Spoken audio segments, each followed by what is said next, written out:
റഹിമല്ലാഹുൽ അൻസാർ. നബി സല്ലല്ലാഹു അലൈഹി വസല്ലം തങ്ങളുടെ ദുആ ആണ് റഹിമല്ലാഹുൽ അൻസാർ വഅബ്നാ അൽ അൻസാർ വഅബ്നാ അബ്നാ അൽ അൻസാർ. അൻസാറുകൾക്ക് അല്ലാഹു റഹ്മത്ത് ചെയ്യട്ടെ. അൻസാറുകളുടെ മക്കൾക്കും അവരുടെ പേരക്കുട്ടികൾക്കും അല്ലാഹു റഹ്മത്ത് ചെയ്യട്ടെ. അൻസാർ എന്ന് പറഞ്ഞാൽ ആരാണ്? അൻസാറുകൾ മുഹാജിറുകൾ മക്കത്തുനിന്ന് എല്ലാം ഒഴിവാക്കി മദീനയിലേക്ക് വന്നപ്പോൾ ഇരു കൈയും നീട്ടി സ്വീകരിച്ചവരാണ് അൻസാർ. ആ അൻസാർ എന്ന് പറയുന്നത് മദീനക്കാർക്ക് മാത്രം ഉള്ള ഒരു പേരല്ല. ഏത് കാലത്തും ദീനിനെയും ദീനിന്റെ അഹ്ലുകാരെയും സഹായിക്കുന്നവർ അവരെല്ലാം അൻസാറുകളാണ്. അങ്ങനെ ഏത് കാലത്തും ഉണ്ടാകും ചുറ്റിപ്പറ്റി, സ്ഥാപനത്തിന് ചുറ്റിപ്പറ്റിയും പള്ളിക്ക് ചുറ്റിപ്പറ്റിയും ദീനീ പ്രവർത്തനങ്ങൾ നടക്കുന്നതിൻ്റെ ഹിയർ ആൻഡ് ദെയർ എല്ലായിടത്തും അൻസാറുകൾ ഉണ്ടാകും. അങ്ങനെ ഏത് കാലത്തും ദീനിന്റെ സഹായിക്കുന്ന, ദീനിന്റെ സ്ഥാപനങ്ങളെ, സംവിധാനങ്ങളെ, സിസ്റ്റങ്ങളെ, സംഘടനാ സിസ്റ്റങ്ങളെ സഹായിക്കുന്നവർ അവർക്ക് അല്ലാഹു റഹ്മത്തു ചെയ്യട്ടെ. റഹിമല്ലാഹുൽ അൻസാർ.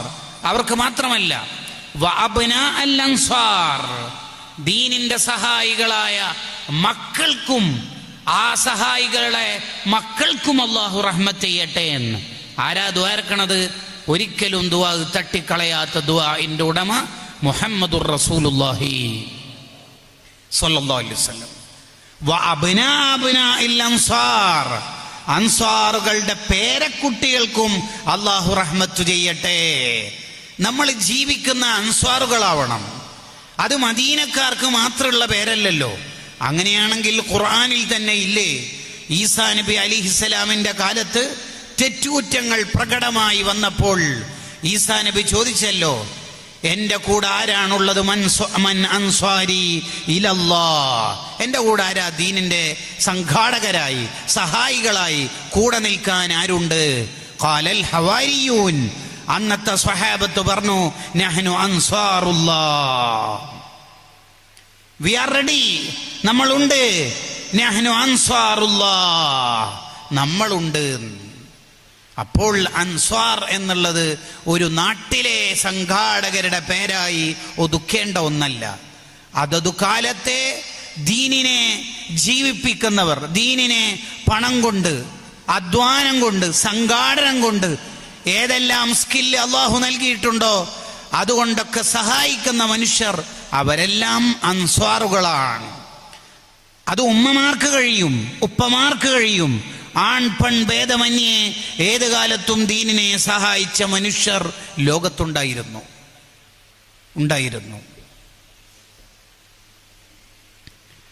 മഹാനായ സയ്യിദുനാ അബൂബക്കർ സിദ്ദീഖ് റളിയല്ലാഹു അൻഹു ദീനിനെ സഹായിച്ച ഒന്നാമത്തെ ആളാണ്.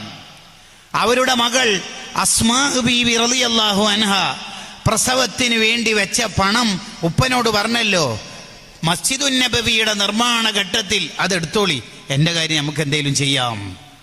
അശ്രിക്കിനി ഫി സവാബ്, ആ പള്ളി നിർമ്മാണത്തിലെ കൂലിയിൽ എന്നെ കൂടി പങ്കാളിയാക്കൂ. കണ്ടോ? അപ്പൊ നമ്മളൊക്കെ അൻസാറുകളാവണം. എങ്കിൽ കാലം റഹ്മത്തിന്റെ 10 ആണെങ്കിലും അല്ലെങ്കിലും അള്ളാന്റെ റഹ്മത്ത് കിട്ടിക്കൊണ്ടിരിക്കും. എങ്ങനെയാണ് നമുക്ക് അൻസ്വാറുകളാവാൻ പറ്റുക? അതതു കാലത്തെ പള്ളിക്ക്, മദ്രസക്ക്, സംഘടനാ സംവിധാനങ്ങൾക്ക്, ദീനീ കാര്യങ്ങൾക്ക് നമ്മളെ കൊണ്ടാവും വിധത്തിൽ സഹായിക്കാൻ പറ്റണം. ചിലപ്പോൾ നമ്മുടെ തടി കൊണ്ടായിരിക്കും, ചിലപ്പോൾ നമ്മുടെ പണം കൊണ്ടായിരിക്കും, ചിലപ്പോൾ നമ്മുടെ ആലോചന കൊണ്ടായിരിക്കും, ചിലപ്പോൾ സംഘാടന മികവ് കൊണ്ടായിരിക്കും, ഒരു വോയിസ് അയച്ചിട്ടായിരിക്കും. 4 പിള്ളേർ അങ്ങോട്ടേക്ക് വരുന്നുണ്ട്, നിങ്ങൾ കാര്യമായിട്ട് എന്തെങ്കിലും കൊടുത്താൽ നന്നാവും. കണ്ടോ? ഒരു വോയിസും ഉണ്ടായിരിക്കും, തൻ്റെ സ്വാധീനം കൊണ്ടായിരിക്കും. അങ്ങനെ കഴിയും വിധത്തിൽ അൻസാറുകളാവണം നമ്മൾ. അങ്ങനെ ആയാൽ റഹിമല്ലാഹുൽ അൻസാർ, അവർക്ക് അല്ലാഹു റഹ്മത്ത് ചെയ്യട്ടെ എന്ന് ആരാ ദുആർക്കന്നെ? മുഹമ്മദുർ റസൂലുള്ളാഹി സ്വല്ലല്ലാഹു അലൈഹി വസല്ലം. റസൂലുള്ളാഹിന്റെ ദുആഇന്റെ പവർ അത്രേ. നബിയെ മഴയില്ലല്ലോ, നബിയെ മഴയില്ല. അന്നേരം മിമ്പറിലുള്ള നബി സല്ലല്ലാഹു അലൈഹി വസല്ലം തങ്ങൾ ദുആയിരുന്നു, ചാറ പറ മഴ പെയ്തു. പിറ്റേത്തെ ആഴ്ച അതേ സഹാബിയോ അല്ലെങ്കിൽ വേറൊരു സ്വഹാബിയോ വന്നിട്ട് പറഞ്ഞു മദീനബിയെ മഴ മദീൻ, അള്ളാഹ് മതിയല്ലോ എന്ന് പറഞ്ഞപ്പോൾ ഈ നാട്ടിൽ നിന്ന് മഴ മതിയാക്കി. ഇതാണ് തങ്ങളുടെ ദുആഇന് സ്പോട്ട് ഉത്തരം. അബൂ ഹുറൈറ റളിയല്ലാഹു അൻഹു പറഞ്ഞല്ലോ, നബിയെ എനിക്കൊരു റിക്വസ്റ്റ്. എന്താ മോനെ? എൻ്റെ ഉമ്മ തങ്ങളെ നന്നായിട്ട് തെറി പറയും. ഒന്ന് എൻ്റെ ഉമ്മാക്ക് ഹിദായത്തിന് വേണ്ടി തങ്ങൾ ദ്വാരക്കോന്ന്. ദ്വാരക്കാലോ. അല്ലാഹുമ്മ ഹ്ദി ഉമ്മ അബി ഹുറൈറ, അബൂ ഹുറൈറന്റെ ഉമ്മാക്ക് നീ ഹിദായത്ത് കൊടുക്കണേ അല്ലാഹ്. അബൂ ഹുറൈറങ്ങക്ക് ഉറപ്പായി എൻ്റെ ഉമ്മ ഒരു കാലത്ത് ഇസ്ലാമൊക്കെ വരുമെന്ന്. അങ്ങനെ പതിവ് പോലെ വീട്ടിലേക്ക് അന്ന് തിരിച്ചുപോയി. പോയപ്പോൾ അനിതര സാധാരണമായി വീടിൻ്റെ വാതിലൊക്കെ ക്ലോസ്ഡ് ആണ്. വീട്ടിൻ്റെ ഉള്ളിൽ നിന്നാണെങ്കിൽ വെള്ളത്തിൻ്റെ കളകളാരവ ശബ്ദങ്ങൾ കേൾക്കുന്നുണ്ട്. ഉമ്മാനെ വിളിച്ചിട്ടാണെങ്കിൽ മഹ്ലയ്യ അബാ ഹുറൈറ, stop there, just wait there, അവിടെ വെയിറ്റ് ചെയ്യൂ. അങ്ങനെ കുറച്ച് കഴിയുമ്പോൾ ഉമ്മ ഒന്ന് കുളിച്ച് ഫ്രഷ് ആയിട്ട് അടിപൊളി ഡ്രസ്സൊക്കെ ഇട്ടിട്ട് പുറത്തേക്ക് വന്നിട്ടുണ്ട്. അതെന്തേ? ഉമ്മ ഇസ്ലാം സ്വീകരിച്ചു. ബി ബർക്കത്തി ദുആ നബി, ദുആ ചെയ്തു തരാവോ? എന്തേ? എനിക്കും എൻ്റെ ഉമ്മാക്കും വേണ്ടിയാണ് ആ ദുആ. എന്താണ് ദുആ ഇറക്കേണ്ടത്? എല്ലാ മോമിനീങ്ങൾക്കും അബൂ ഹുറൈറ തങ്ങളോടും അഥവാ എന്നോടും എൻ്റെ ഉമ്മാനോടും മഹബത്ത് കൊടുക്കണേ, അതൊന്ന് ദ്വാരക്കണേ. അതും ദ്വാരന്ന് കൊടുത്തു. അതുകൊണ്ടാണ് ലോകത്തെ എല്ലാ മോമിനീങ്ങൾക്കും അവരോട് അള്ളാഹു ഇഷ്ടം കൊടുത്തിരിക്കുന്നു. മോമിനീങ്ങൾക്ക് കേട്ടോ. പണ്ട് ചേകന്നൂർ മൗലവി പറഞ്ഞിരുന്നു, അബൂ ഹുറൈറന്റെ ഖബറെങ്ങാനും കിട്ടിയില്ലെങ്കിൽ എല്ലെടുത്തിട്ട് ഞാൻ എല്ലെടുത്ത് ഞാൻ പൊടിക്കുമായിരുന്നു. എന്നിട്ട് ഇപ്പം എന്താ സംഭവിച്ചതെന്ന് നമുക്കറിയാലോ.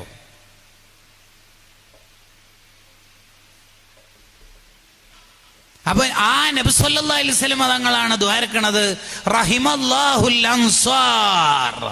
അൻസാറുകൾ ഏത് കാലത്തും വരും എന്ന് തങ്ങൾക്കറിയാം. അവർക്കെല്ലാം നീ റഹ്മത്ത് ചെയ്യണേ അല്ലാഹ്. ആ ദുആയിൽ നമ്മൾ ഉൾപ്പെടണം. എന്തേലും ഒരു കലക്ഷൻ കേൾക്കുമ്പോൾ, ഒരു ചാലഞ്ച് കേൾക്കുമ്പോൾ, പിരിവ് അറിയുമ്പോൾ നമ്മളെ കൊണ്ട് കഴിയുന്നത് നമ്മൾ ചെയ്യണം. ഈ പരിസരത്ത് ഇന്നലെ മിനിനാണെങ്ങാനും നമ്മുടെ ചെറിയ മക്കളുടെ ഒരു ഇഫ്താർ SSF സംഘടിപ്പിക്കാറുണ്ട്. അതിൻ്റെ ജില്ലാ ഉദ്ഘാടനം നടന്നു. ഞാൻ അതിൻ്റെ വീഡിയോ കണ്ടപ്പോൾ ഇങ്ങനെ ചിന്തിക്കുകയാണ്. ഓരോ ഇഫ്താറിൻ്റെ ഘട്ടത്തിലും ഉമ്മമാര് നോമ്പെടുത്തിട്ട് ഇങ്ങനെ ചീരണി കൊടുത്തേക്കാണ്, സ്നാക്സുകൾ കൊടുത്തേക്കുകയാണ്. അവരാണ് ഒന്നാമത്തെ അൻസ്വാറുകൾ.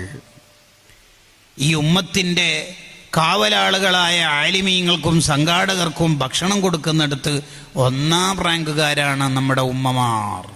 അവരാണ് ഒന്നാമത്തെ അൻസ്വാറുകൾ. വിരുന്നൂട്ടുന്നവർ. അതാണ് നമ്മളൊക്കെ ആവേണ്ടത്. അങ്ങനെ ആയാലുള്ള മെച്ചം എന്താ? ഹുബ്ബുൽ അൻസാരി മിനൽ ഈമാൻ. അതെന്നെ മെച്ചം. എന്താ അതിന്റെ അർത്ഥം? മദീനയിലെ അൻസാറുകളായ സ്വഹാബത്തിനെ മഹബ്ബത്ത് വെക്കൽ ഈമാനിന്റെ ഭാഗമാണ്. ഹദീസിലുണ്ട് ഹുബ്ബുൽ അൻസാരി മിനൽ ഈമാൻ. അതുകൊണ്ടാ ഒരിക്കലും മദീനക്കാരെ കുറ്റം പറയരുത് എന്ന് പറയണത്. മദീനന്റെ മണ്ണിനെ കുറ്റം പറയരുത്, മദീനന്റെ കാലാവസ്ഥയെ കുറ്റം പറയരുത്. മദീനന്റെ കാലാവസ്ഥയിൽ എന്തെങ്കിലും തണുപ്പോ ചൂടോ കൂടിയ ഘട്ടത്തിൽ അവിടെ എത്തിയിട്ട് അത് സഹിച്ചാൽ അതിന് പ്രതിഫലം കൂടുതലാണ്. മദീനയിൽ നിന്ന് മരണപ്പെട്ടാൽ, ഹറമിൽ അവിടെ മറമാടപ്പെട്ടാൽ വിചാരണയില്ലാതെ സ്വർഗത്തിലെത്താനും ഷഫാഅത്ത് ലഭിക്കാനൊക്കെ കാരണമാണ്. കണ്ടോ? മദീനയിൽ നിന്ന് റൗള ഷരീഫിന്റെ അടുത്തുനിന്ന് നമ്മൾ ഏറെ നേരം നിന്നിട്ട് വല്ലതും ചൊല്ലിക്കൊണ്ടിരിക്കുമ്പോൾ യാ ഹജ്ജ് യാ ഹജ്ജ് എന്ന് പറഞ്ഞിട്ട് ആരെങ്കിലും നമ്മളോട് അവിടുന്ന് മാറാൻ പറഞ്ഞാൽ അവരെ ഒന്നും നമുക്ക് കുറ്റം പറയാൻ പാടില്ല. നമ്മൾ അവിടെ അരമണിക്കൂർ കുത്തിയിരുന്ന ഇവിടെ കോടിക്കണക്കിന് മനുഷ്യന്മാരില്ലേ, അവർക്കൊക്കെ സിയാറത്ത് ചെയ്യണ്ടേ? മദീനക്കാരെ കുറ്റം പറയാൻ പാടില്ല. അവര് ചിലപ്പോൾ നമ്മൾ വിചാരിക്കുന്ന അത്ര സ്ട്രോങ്ങിലൊന്നും ആശയില്ല എന്ന് കരുതിയിട്ടും കുറ്റം പറയാൻ പാടില്ല. ഇബ്നു ഹജർ നിങ്ങൾ പറയുന്നുണ്ട്, പാടില്ല. അവർ സുഖാനു റസൂലുള്ളാഹി സ്വല്ലല്ലാഹു അലൈഹി വസല്ലം, റസൂലുള്ളാഹിന്റെ താമസക്കാരാ അവര് റസൂലുള്ളാഹിന്റെ നാട്ടുകാരാണ്. അവരോട് വലിയ മര്യാദ കാണിക്കണം. മദീന എന്തെങ്കിലും നാടകം കളിക്കാനുള്ള നാടല്ല. അല്ല, മദീനയിലെത്തിയാൽ നമ്മൾ ഉള്ളിൻ്റെ ഉള്ളിൽ നാണക്കെടാണ് വേണ്ടത്. ഷാറാനി ഇമാം പറഞ്ഞല്ലോ, നാണക്കെടാണ് വേണ്ടത്. ഞാൻ ഈ മദീനയിൽ നിൽക്കാൻ അർഹനല്ലല്ലോ അല്ലാ എന്ന നാണക്കേടാണ് നമുക്കുണ്ടാവേണ്ടത്. അല്ലാതെ ഞാൻ മദീനയിലെത്തിയെന്ന് നാട്ടുകാരെ മുഴുവൻ അറിയിക്കുകയല്ല വേണ്ടത്. അല്ല അല്ല അല്ല അവസാന കാലത്ത് ഇതൊക്കെ വലിയ മാർക്കറ്റിങ്ങിന് ഉപയോഗിക്കുന്ന ഒരു ഘട്ടെത്തും. ആ കാലത്താണ് നമ്മൾ ജീവിക്കുന്നത്. അതിനൊന്നുമല്ല മദീന നമ്മൾ ഉപയോഗിക്കേണ്ടത്. ഞാൻ മദീനയിലുള്ള എനിക്ക് ദ്വാരക്കാം വല്ല കാര്യമായി പോയി, അതിനെ വോയിസ് അയക്കേണ്ടത്. അങ്ങനെ മദീന സിയാറത്ത് ആരെങ്കിലും കാണിക്കാനുള്ളതാണോ? അല്ലല്ലോ. മദീനയിലെത്തിയാൽ നമ്മൾ വിചാരിക്കേണ്ട ഒരു കാര്യം, അത് ദഖായിറുൽ ഖുദ്സിയ ഫീ സിയാറത്തി ഖൈരിൽ ബരിയ സ്വല്ലല്ലാഹു അലൈഹി വസല്ലം കിതാബ് പറഞ്ഞല്ലോ, മദീനയിലൂടെ നടക്കുമ്പോൾ വലിയ അദബോടെ നടക്കണം. ഓരോ ചവിട്ടടി നമ്മൾ എടുത്തു വെക്കുമ്പോഴും നമ്മൾ ഉള്ളിൻ്റെ ഉള്ളിൽ പേടിയോടെ നടക്കണം. എന്താ പേടി നമുക്കുണ്ടാവേണ്ടത്? ഈ മണ്ണ്, ഈ ചരൽക്കല്ലുകൾ, ഈ മണൽ, ഞാൻ ഈ കാല് വെക്കുന്ന സ്ഥലം തിരു ഹബീബ് സല്ലല്ലാഹു അലൈഹി വസല്ലം നടന്ന മണ്ണാണല്ലോ.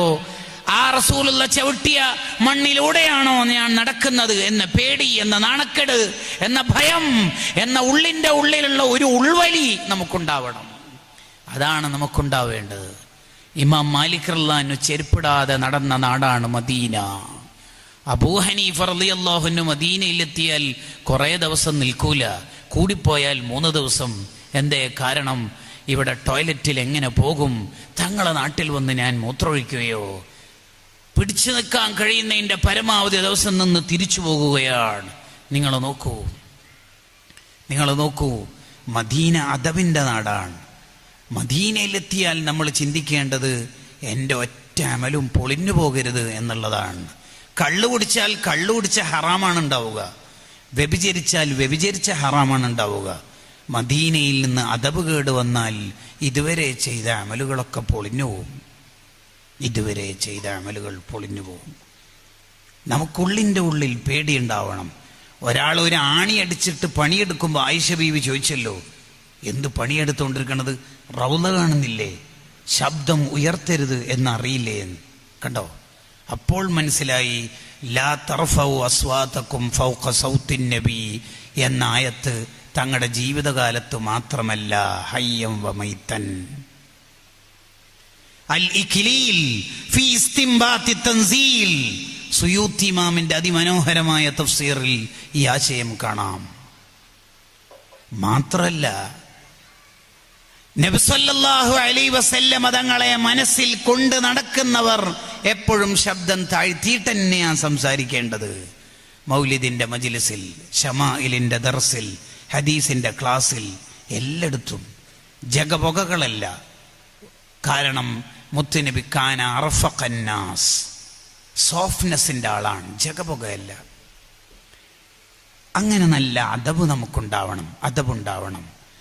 വീടിൻ്റെ പണിയെടുക്കേണ്ട ഘട്ടത്തിൽ പുറത്തുനിന്ന് പണിയെടുപ്പിച്ചിട്ട് ആ പണി മൊത്തം എടുപ്പിച്ചതിന് ശേഷം വീട്ടിലേക്ക് ഉപകരണങ്ങൾ ഫിറ്റാക്കി കൊണ്ടുവന്ന ആളാണ് അലി റളിയല്ലാഹു അൻഹു. കാരണം മദീനയുടെ ഹറമിൻ്റെ ഉള്ളിൽ നിന്ന് പണിയെടുപ്പിക്കുമ്പോൾ സൗണ്ട് കൂടിപ്പോയാലോ എന്ന് പേടിച്ചിട്ട്.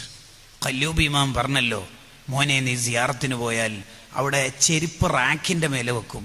ആ ചെരുപ്പ് നീ താഴേക്കിടുമ്പോൾ ടപ്പ് എന്നൊരു സൗണ്ട് കേൾക്കുമല്ലോ, ആ സൗണ്ട് റൗള കേൾക്കാൻ പാടില്ല.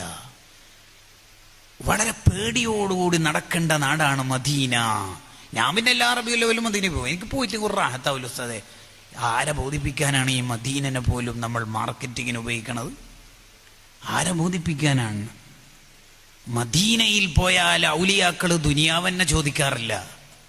മദീനയിൽ നിന്ന് അദബ് കേട് വന്നാൽ ആഖിബത്ത് തന്നെ മോശമായി പോവും. മദീന അദബിൻ്റെ നാടാണ്. മദീനയിലെത്തിയാൽ നമ്മൾ ചിന്തിക്കേണ്ട ഏറ്റവും വലിയ കാര്യം, ഒന്ന്, മദീനയിലെത്തിയാൽ ഡയറക്റ്റ് റസൂലുള്ളാഹിനോട് സലാം പറയാൻ പറ്റുമെന്നുള്ളതാ സ്വല്ലല്ലാഹു അലൈഹി വസല്ലം. ഇവിടെ നമ്മൾ സലാം പറഞ്ഞാൽ മലക്കുകളാണ് എത്തിക്കുന്നത്. ഡയറക്റ്റ് റസൂലുള്ളാഹിന്റെ ഷറഫാക്കപ്പെട്ട ചെവിയോണ്ട് ഡയറക്റ്റ് കേൾക്കത്തക്ക വിധത്തിൽ സലാം പറയാനുള്ള തൗഫീഖല്ലേ മദീനയിൽ നിന്ന് സലാം പറയുന്ന മനുഷ്യന് ലഭിക്കണത്? അതല്ലേ മോനെ ലോകത്ത് നിനക്ക് കിട്ടുന്ന ഏറ്റവും വലിയ തൗഫീഖ് എന്ന് കിതാബ് ചോദിക്കുകയാണ്. ഒന്ന്. രണ്ടാമത്തത്, മൻസാറ ഖബരി വജബത് ലഹു ശഫാഅതി. റൗള ഒരാൾ സിയാറത്ത് ചെയ്താൽ പിന്നെ അയാൾ ഈമാൻ തെറ്റി മരിക്കൂല. ഈ ഹദീസിന് അങ്ങനെ ഒരു വ്യാഖ്യാനം ഇമാം സുബ്കി റളിയല്ലാഹു അൻഹു കൊണ്ടുവരുന്നുണ്ട്.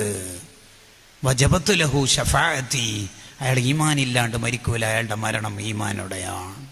2, അയാൾ ഓൾറെഡി ഈമാനോടെ മരിക്കുമെന്ന ഉറപ്പുള്ള നല്ല മനുഷ്യനാണെങ്കിലോ, അങ്ങനെയാണെങ്കിൽ ഈ ശഫാഅത്ത് കിട്ടുമെന്ന് പറയുന്നതിന്റെ അർത്ഥം എന്താ? വജബത്ത് ലഹു എന്ന് പറയലോടുകൂടി മനസ്സിലായി അവനവന് എന്ത് ശഫാഅത്താണോ തങ്ങളെടുത്തുനിന്ന് വേണ്ടത് ആ ശഫാഅത്ത് അള്ളാഹു കൊടുക്കും എന്നാണ് അതിന്റെ അർത്ഥം എന്ന്. ഉദാഹരണത്തിന് ഒരാൾക്ക് ട്രെയിനിൽ എന്നെ കയറാൻ പറ്റുന്നില്ല, എന്നാൽ പിന്നെ എങ്ങനെയെങ്കിലും ട്രെയിനിൽ കയറ്റാൻ നോക്കും. ട്രെയിനിൽ സീറ്റ് ഉണ്ട്, പക്ഷെ ജനറലാണ്, എന്നാൽ സ്ലീപ്പറിലേക്ക് കൊടുക്കും. സ്ലീപ്പറിൽ ഓക്കെയാണ്, എ സിയിലേക്ക് മാറ്റും. 3rd AC പോരാ, എന്നാൽ 2nd ക്ലാസ്സിലേക്ക് പോവും. അതും പോരാ, എന്നാൽ ഫസ്റ്റിലേക്ക് പോവും. അതാണ് വജബത്ത് ലഹു ശഫാഅത്തി എന്ന് പറയണത്. ഒരാൾക്ക് സ്വർഗം ഉറപ്പാണ്. അപ്പൊ ഈ സിയാറത്ത് കൊണ്ട് കിട്ടുന്ന ബെനിഫിറ്റ് എന്താ? സിയാറത്ത് ചെയ്യുന്നതിന് മുമ്പ് തന്നെ അയാൾക്ക് സ്വർഗം ഓക്കെയാണ്. എന്നാൽ സിയാറത്ത് കൊണ്ടുള്ള പവർ എന്താ? സിയാറത്ത് കൊണ്ട് സ്വർഗത്തിലെ വലിയ ഡിഗ്രി കൊടുക്കും. ഒരാൾ സ്വർഗം ഉറപ്പല്ല, ഈ സിയാറത്ത് കൊണ്ട് എന്താ കിട്ടല്? സ്വർഗം കിട്ടും. അവനവന് എന്താണോ വേണ്ടത് ആ ശഫാഅത്ത് കിട്ടുമെന്നാണ് മൻസാറ ഖബരി വജബത്ത് ലഹു ശഫാഅത്തി എന്ന് പറയുന്നതിൻ്റെ അർത്ഥം. എന്തൊരു പവറാണത്! 3 70,000 മലക്കുകളുണ്ട് അവിടെ. ആ മലക്കുകൾ വിളിച്ചു പറയും, നബിയേ, തങ്ങളുടെ പേരിൽ ആറുകൾ. അവരെ സ്നേഹിച്ചാൽ ആ സ്നേഹിക്കുന്നത് കൊണ്ട് നമുക്ക് ഈമാൻ കൂടും. ഇനി നമ്മളെ വിഷയത്തിലേക്ക് വരാം. എന്നാൽ നമ്മൾ അൻസ്വാറായാലോ? നമ്മൾ അതത് കാലത്തെ ദീനീ സംരംഭങ്ങളെ വാക്കുകൊണ്ട്, നാക്കുകൊണ്ട്, പണം കൊണ്ട്, ആശയം കൊണ്ട്, സംഘാടനം കൊണ്ട്, സ്കില്ല് കൊണ്ട് സഹായിക്കുന്ന ആണെങ്കിൽ അയാളെയും സ്നേഹിക്കുന്നത് ഈമാനിൻ്റെ ഭാഗമാണ്. ഇനി പറയുന്നത് നിങ്ങൾ ശരിക്കും ശ്രദ്ധിക്കണം. നമുക്ക് ഈമാനുണ്ടാവണം എന്ന് മാത്രമല്ല, നമ്മളെ ഒരാൾ ഇഷ്ടപ്പെടുന്നത് ഈമാനാവണം. അതിൻ്റെ പവർ എത്ര, അതിൻ്റെ മഹത്വം എത്ര! ഒരാള് നമ്മളെ ഇഷ്ടപ്പെടുന്നോണ്ട് അയാൾക്ക് ഈമാൻ കൂടുന്നു. അതിന് മാത്രം നമ്മൾ നന്നാവണം. അതിനെന്താ വേണ്ടത്? മൻ അൻസ്വാരി ഇലല്ലാഹ്, ആരാണ് അൻസ്വാറുകളായിട്ടുള്ളത്? ബദറിന്റെ തലേന്നുള്ള ചോദ്യത്തിന് പറഞ്ഞല്ലോ സ്വഹാബത്ത്, അൻസ്വാറുകൾ പറഞ്ഞല്ലോ, തങ്ങൾ കടലിലേക്ക് ഇറങ്ങുകയാണെങ്കിൽ നമ്മളും പിന്നാലെ ഉണ്ട് നബിയേ. പണ്ട് ബനു ഇസ്രായേലുകാർ മൂസ നബി അലൈഹി ഇസ്ലാമിനോട് പറഞ്ഞതുപോലെ, വദ്ഹബ് അന്ത വറബ്ബുക ഫഖാതില, നീയും നിന്റെ റബ്ബും പോയിട്ട് യുദ്ധം ചെയ്തിട്ട് വരി, നമ്മളിവിടെ റെസ്റ്റ് ഇരിക്കാം. അങ്ങനത്തെ കമന്റ് ഒന്നും അടിക്കൂല. തങ്ങൾ എന്ത്, എവിടെ, എപ്പോൾ എന്ത് ചെയ്യണമെന്ന് പറഞ്ഞാൽ മതി. വി ആർ റെഡി, നമ്മളുണ്ട്. കണ്ടോ? അങ്ങനെ നമ്മൾ അൻസ്വാറുകളാവണം. വാട്സപ്പ് ഗ്രൂപ്പിലും നിന്ന് കമ്മിറ്റീൻ്റെ പുറത്തു നിന്നിട്ട് കുറെ കമന്റ് അടിക്കലൊക്കെ നിർത്തിയിട്ട് ജഡ്ജസ് പ്ലീസ് നോട്ടിൻ്റെ ജഡ്ജസിൻ്റെ കസേരയിൽ നിന്നൊക്കെ എണീറ്റിട്ട് പണിയെടുക്കണം. ഏത് കാലത്തും ഏത് നാട്ടിലും ഉണ്ടാവും കമന്റ് ബോക്സിൽ ഇഷ്ടംപോലെ ആൾ. അത് ശരിയില്ല. ഈ പ്രാവശ്യത്തെ ഉറൂസ് പരിപാടിയോട് എനിക്കത്ര യോജിപ്പില്ല. ആ പരിപാടിയൊക്കെ നിർത്തിയിട്ട് ബാർക്കിംഗ് ഡോഗ് സെൽഡം ബൈറ്റ് എന്നാ പറയൽ. കുരക്കും പട്ടി കടിക്കില്ല എന്നാണ് അതിൻ്റെ മലയാളം. ആ കുരക്കലൊക്കെ നിർത്തിയിട്ട് നമ്മൾ പണിയെടുക്കണം. അഭിപ്രായങ്ങളൊക്കെ തലിക്കാല അവിടെ നിർത്തി വെക്കുക, പണിയെടുക്കണം. നമ്മൾ ആലോചിച്ച് നോക്കിയേ, നമ്മൾ ഈ ലോകത്ത് എത്ര പള്ളിയിൽ നിന്ന് നിസ്കരിച്ചു, എത്രയോ വഴിയോരങ്ങളിലുള്ള പള്ളിയിൽ കയറി നിസ്കരിച്ചില്ലേ? ഈ പള്ളിയൊക്കെ കമ്മിറ്റിക്കാരുടെ അണ്ടറിലല്ലേ? അതെ, ആ കമ്മിറ്റിക്കാരല്ലേ അവിടുത്തെ ഉസ്താദ്മാർക്ക് സാലറി കൊടുക്കുന്നത്. ആ ഹൗല്, ആ മറ്റു മൂത്രപ്പുര എല്ലാം മര്യാദയ്ക്ക് കൊണ്ടു നടക്കുന്നത്.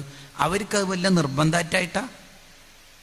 അത് നോക്കിയിട്ടില്ല എന്ന് വിചാരിച്ചിട്ട് എന്തെങ്കിലും പ്രശ്നമുണ്ടോ? ഈ കമ്മിറ്റിക്കാരെ കുറ്റം പറയൽ തന്നെ ഒരു വലിയ രോഗമാണ്. സംഭവം എളുപ്പമാണ്. സംഭവം നമ്മൾ ആ പണി ചെയ്ത് നോക്കണം. നമുക്ക് കഴിയോ ഈ പരിപാടിയൊക്കെ നിർവഹിക്കാൻ? ഒറ്റക്ക് നടക്കുമോ? കഴിയോ? ഈ കമന്റ് ബോക്സിൽ നിന്ന് മാറിയിട്ട്, ജഡ്ജസിന്റെ കസേരയിൽ നിന്ന് മാറിയിട്ട് പണിയെടുക്കണം.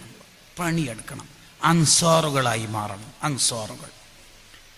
ഇനി ഏതെങ്കിലും ഒരു മഹാനായ ഉസ്താദ്, ഒരു പണ്ഡിതൻ അവരുടെ ദഅവത്തിന്റെ വഴിയിൽ വ്യത്യസ്തങ്ങളായ പദ്ധതികൾ നടത്തുമ്പോൾ പിന്നെയും കമന്റുമായിട്ട് നമ്മൾ വരാൻ പാടില്ല. ഉദാഹരണം പറഞ്ഞാൽ, പണക്കാരെ മാത്രം വിളിച്ചിട്ട് ഒരു എക്സലൻസി മീറ്റ് സംഘടിപ്പിച്ചു എന്ന് വിചാരിക്കുക. അപ്പൊ ചില ആൾ പിന്നെയും തുടങ്ങും കമന്റ്, ഇന്ന